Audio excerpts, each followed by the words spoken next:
Речиси половина година полна советувања, но и натаму со секнати чешми. Жителите на гостиварското село Дебреше продолжуваат летните горештини да ги минуваат без капка вода во домовите. Конечно решавање на овој децениски проблем им беше ветено најдоцна до 15 јули, но велат состојбата не е мрдната од мртва точка и натаму надлежните само декларативно се залагаат, а во последниот период ги избегнуваат и нивните повици. Револтот велат кај жителите секојдневно расте, па по неколкуте протести, од кои еден помина потензично, најавуваат блокада на главниот пат Гостивар Охрид. Новиот директор се јавив и ми кажуваше дека треба това, треба тоа, запознает сум. Ја му кажав, по ред, убаво што се запознаете.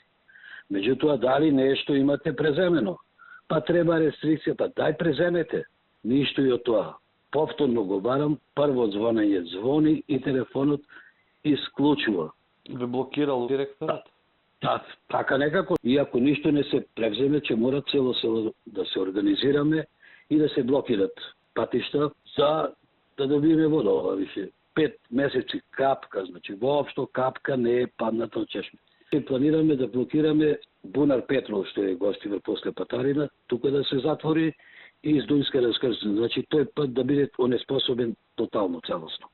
Тоа е главниот пат на Охрид. Да. Во Гостивар за време на епидемијата се носеа полни цистерни со вода, а во Дебреше не е однесена ниту една капка, половина година, вели Исаиловски, кој секојдневно со возилото оди во соседните села да наполни вода за семејството. Се жали, едноставно веќе е и физички исцрпен. Колата искрши, по 200 литра вода ставам во кола. Значи тоа секој ден. Пази, треба да се полнат ја туби, да ги растовариш таму, да ги товариш кола.